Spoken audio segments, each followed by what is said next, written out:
What's good? It's Wrestling Kingdom here, and today I'm going to be going over the official Saturday night main event card. Show actually. Overall, I thought this was a really good show. I was very entertained by it. Everything that I said was going to happen ended up happening or playing out the way I intended for the most part. Um, I I will go later in depth on not really a bit of a rant, but mainly towards wrestling fans, not really the show, because the show played out exactly how I expected to play out. I enjoyed the show. I thought it was a really good show, very fun, enjoyable show for what it is and what it's supposed to be. Um, but I'm gonna go over what happened on the show. You guys, let me know your thoughts and opinions down below. But let's jump straight into it. The first match we start off is the World Heavyweight Championship match between Rhea Ripley versus Nia Jax. I don't really think I need to go that in depth on this match and the feud. We know why this is started. This really started because Nia Jax ended up attacking Rhea Ripley, which ends up led to Rhea Ripley attacking her. This sets up this match. Overall, this was a really fun match. This was a really fun match. I ain't gonna lie, this match kind of confused me because I almost forgot that it's Saturday night's main event, because when this match ended so quickly, because this match was like less than 10 minutes, I was like, why did this match not go longer? But then I realized, I'm like, Saturday night's main event, it's a 2 hour show. I almost forgot that it was just a 2 hour show. But this match was really good. The crowd was very electric, very hype, very loud for the entire show, which was really good because that really elevated a lot of these matches. This match was really good. It was a really fun, solid match. Rhea Ripley did pick up the victory. It was some pretty cool spots. I enjoyed it for what it was. Don't really go that in depth. I'm just more interested in see what they're gonna do towards the Royal Rumble, because Nia Jax will be in it. I don't see her winning it, but interested to see how she plays a factor in the Royal Rumble.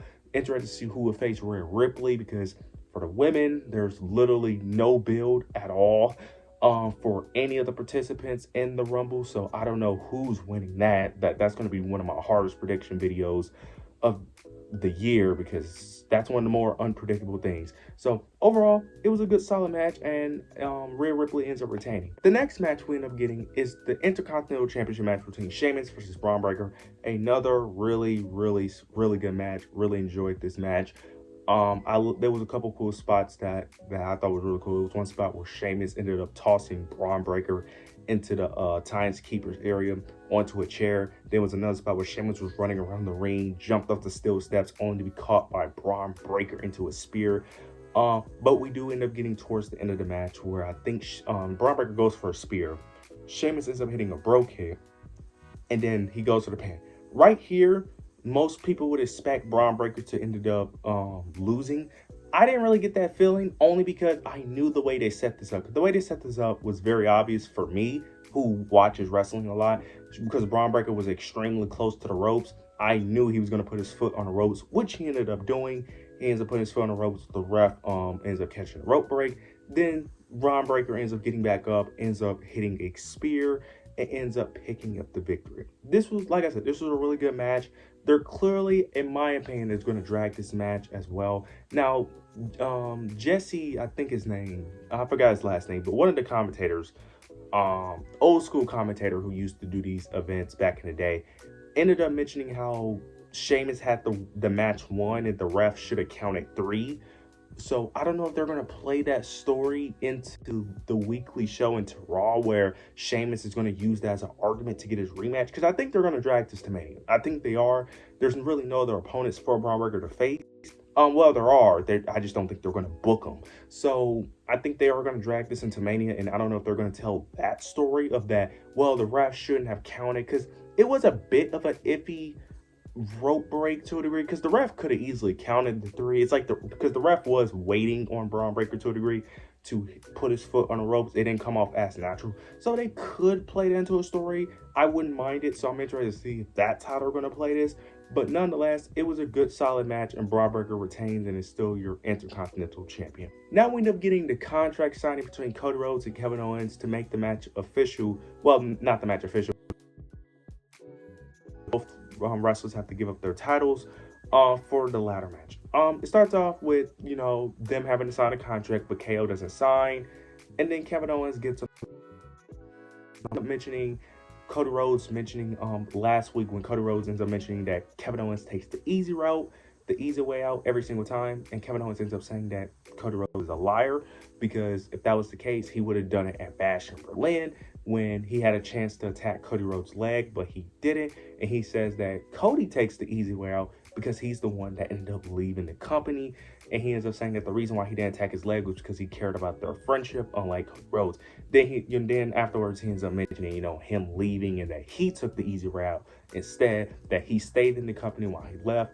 Cody Rhodes gets frustrated. He gets furious. He ends up yelling at Kevin Owens. That's enough. I'm tired of talking. Sign the paper. He's like, look, just sign the contract, bro. I'm done. Just sign the contract, bro. Kevin Owens then ends up signing the contract. Then, if I'm not mistaken, Cody Rhodes ended up responding back. Ends up saying that, look, after Saturday Night's main event, he's going to prove that he's the real world's champion. He's the real WWE Undisputed Champion, and that all the fame, all the fans, all the pyro he gets, all the special treatment, all him being on the posters and all that, being basically the poster child of WWE, he says that all of that is going to be his once he defeats him. Then Shawn Michaels gets on the microphone and ends up saying that Kevin Owens sounds jealous of Cody Rhodes. Kevin Owens, of course, does not like that, doesn't like it at all. And then we ended up getting Kevin Owens ends up attacking Cody Rhodes. Then he tries to attack Shawn Michaels, puts him in a power driver position. But then you get Cody Rhodes, Kevin Owens, and then you get Shawn Michaels charging up for the Sweet Chan music, which he actually ends up hitting. Then that's the end of the segment there. This played out similar to how I expected. Now, a lot of people were predicting that Shawn Michaels was going to take a power driver here, which I thought was not really that high of a possibility. Now, I mentioned it in my video, but I didn't think it was going to happen, mainly because Shawn Michaels is old. I don't expect Shawn Michaels at his age to take a power driver. That's why I didn't predict it, because I'm like, it would be cool. It would be a sane heel heat, but I just didn't think it would really take effect, because it's like, bro, Shawn Michaels is really at this stage. Like, I don't see him taking a bump like that. Even if you safely do it, I just don't see a world where he would actually take that bump. So that's why I didn't think it was possible. But this, for the most part, the only thing I didn't predict was Shawn Michaels actually like doing a Sweet Chan music. I didn't think, or super kick, whatever. I didn't think he was gonna do that. I just thought Shawn Michaels was just gonna be there. But I'm interested to see how this plays out. I don't like how they're constantly making Cody Rhodes beat Kevin Owens. I really don't. I'm assuming what they're going to do is have KO stand tall on the Go Home show to book him strong, even though that's very obvious booking of when a wrestler is going to lose.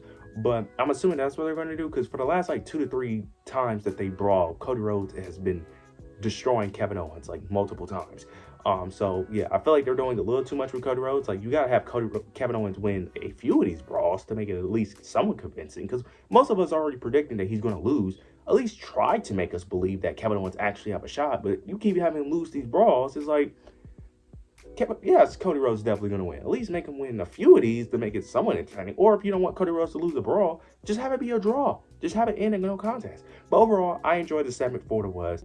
Then we end up getting the battle between the monsters, between Braun Strowman versus Jacob Fatu. This was a solid match. This match was very quickly. This ended very quickly. It didn't last that long because Jacob Fatu ends up tossing out the referee, because he ends up doing like a bunch of hip attacks, right? Kept on doing hip attack, hitting hip attack after hip attack. He ends up doing like 7 hip attacks before the referee told him to stop. He tries to go for another one. The referee told him to stop, and he ends up tossing the referee out. And then the referee calls a disqualification. Then Jacob Fatu ends up attacking Braun Strowman after the match, hitting another hip attack. He ends up hitting 8 hip attacks.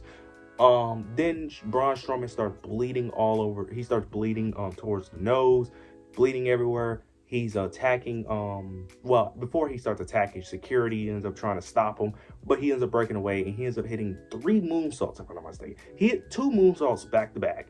Then he leaves the ring with Tama Tonga, comes back in the ring, hits another moonsault, and then leaves the ring official.